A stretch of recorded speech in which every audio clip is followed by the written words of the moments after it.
So we're off out in the Fulvia, and the dash. It's from a period that I don't really know. I suppose the 60s and 70s, but it's with the wooden dash and the brilliant heating and cooling system with the slots, and you can almost see air through there and stuff like that. So 5-speed. Do you have to double declutch in this? No. Okay, excellent. And you just got a bit of rain just come in, and the little tiny, I don't know what they are, 10-inch long wipers. Yeah, absolutely.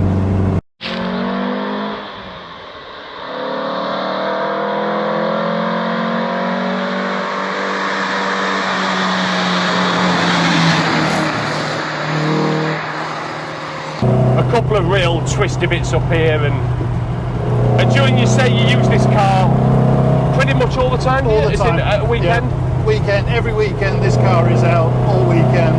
Brilliant. It's hill climbed, it's done Prescott, Shelsley, yeah, Castle Coombe. It's been all over the place. And what mileage is on this car? It's currently running 126,000 kilometres.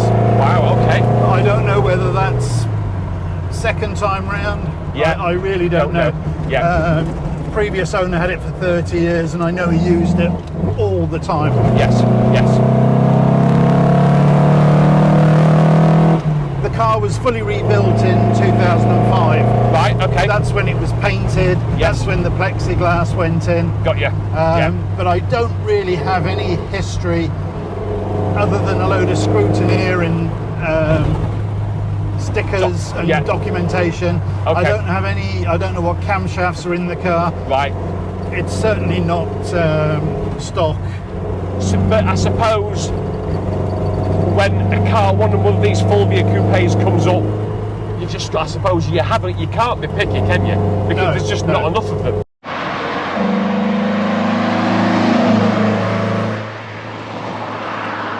No, they're few and far between, especially good ones. Yes. There's a lot of.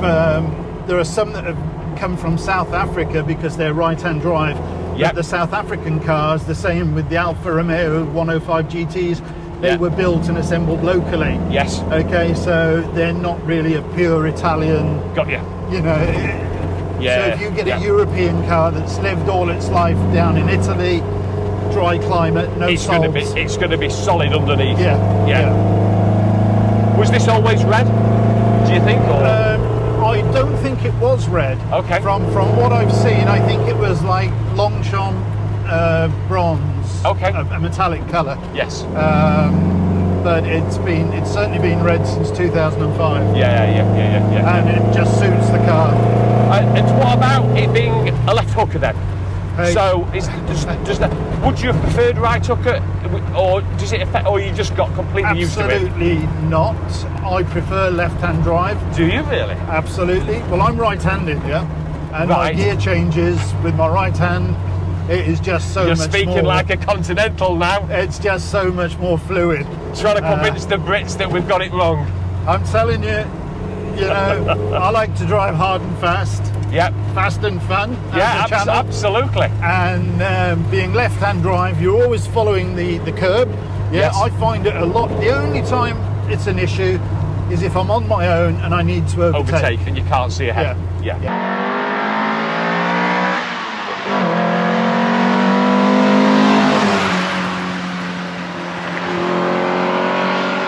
And then I have to go right back, and so I've got a better vision ahead of me. Yes. But if my wife's with me, she co-pilot. And she'll say it's good to go. Gotcha. But no, I endorse left-hand drive.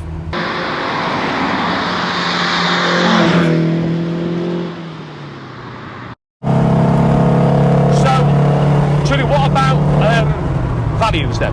What are these Lancia Fulvia?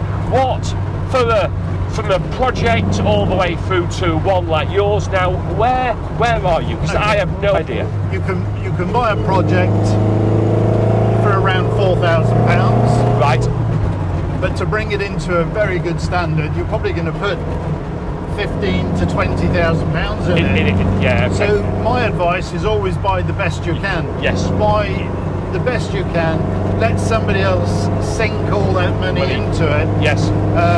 Because labour rates at £100 plus VAT. It soon mounts up. £800 a day in labour plus VAT. Yeah. All of a sudden, you've got a big bill. Yeah.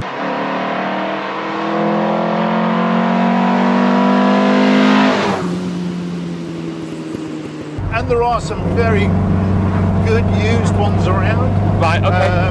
But to buy a really nice one, you need to be looking 20 grand. Yes. Okay.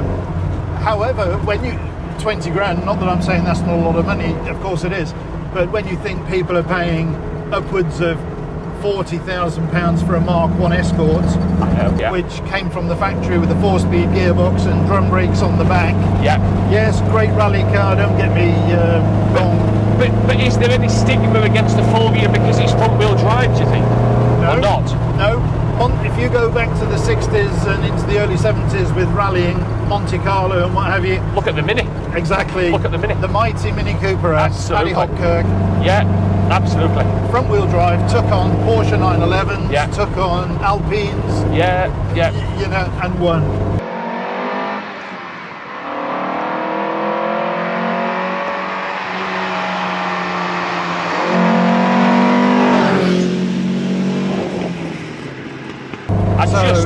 I still struggle though to get over the fact how expensive these were when you. That's the one, and suddenly 20. Well, what could you spend £20,000 on that would attract the attention that this car attracts? And I'm not sure I can think of one. Well, exactly. There's not a lot really. It's not going to be a Mark 1, Mark 2 Escort. No, no.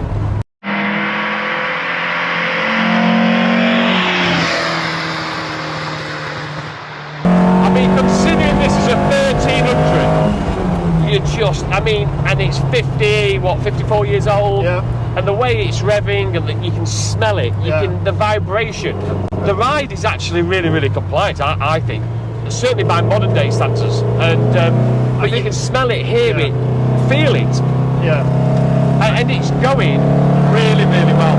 It pulls really, really well. And I'm not just driving it like this because I'm with Fast and Fun. At 62 years of age, I drive it like this all the time. Because you don't know how many more years you've got to drive it like this. How's the gearbox? Oh, the gearbox is beautiful. Is it? That 5-speed box is... So you have to keep the revs high? Yes, you do really need to keep the RPM up. Yeah. Get it screaming, and it just dances. It's singing, you know. And these, I know these are standard Sparco seats, obviously, but once you get into them, and there is a bit of a contortion to get to, well, I say middle-aged, we're right here. Yeah, I suppose we're a little bit... It's a bit of a clamber in, but once you're in, actually, they're supremely comfortable. Yeah, and I think that's adding to the ride as well, because the seats are keeping you... Absolutely for moving around. So, I don't know what's coming out of the video there, but that little screaming 4-pot V4 right up there, 6,500 revs.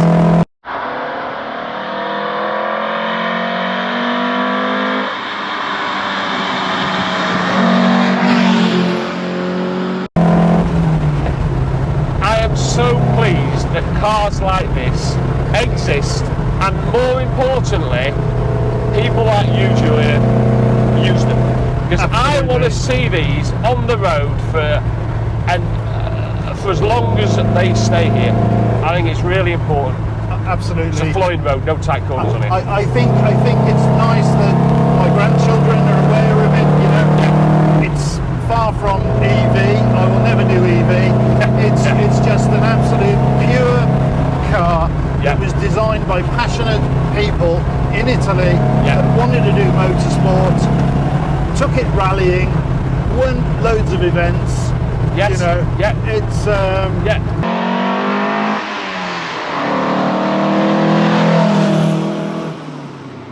I mean, look at that, just the way it's handling as well there. And again, the weight.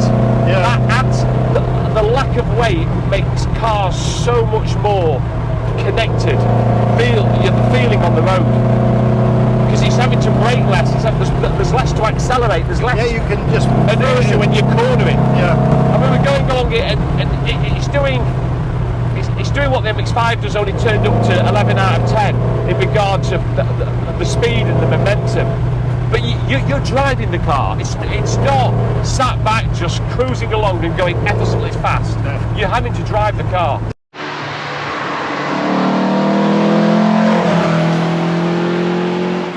The beauty of driving a car like this, it really does improve your driving skills, because you've got no ABS, you've got no electronics. Yeah. You have to think about everything you do. Yeah.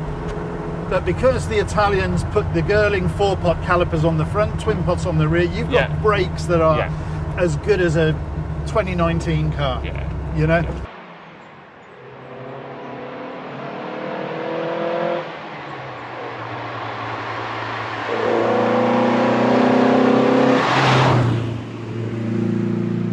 Yeah, cars like this are from a time that I can't ever remember. Because before I knew what cars were, it was really in the 80s, so I missed this 63 to 76 era. And if you said about Lancia, for me, I suppose it's the Stratos, which came after. So I was never in that Fulvia time, really. You see, rallying of this period was the halcyon years.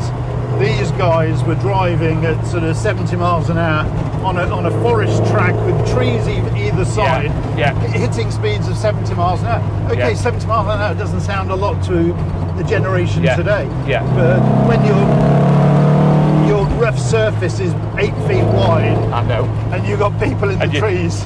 Yeah, absolutely. In the mad old days of rallying, when rallying was certainly a much longer, there were proper endurance events there. Yeah, absolutely. I mean, it was almost the precursor to the precursor to the Impreza, the Evos that came through the 90s and noughties, really.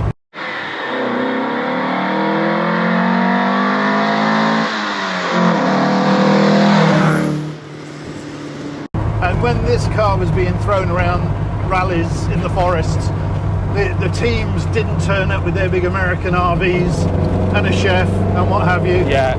You know, they had a transit van or a Bedford CF. Yeah. And they were roughing it. Absolutely. You know, it was a very much different time altogether. So, Julian, it's been an absolute pleasure and a delight. Thank you so much for this day of experience, this wonderful Lancia Fulvia, and I hope you have enjoyed the video, everybody.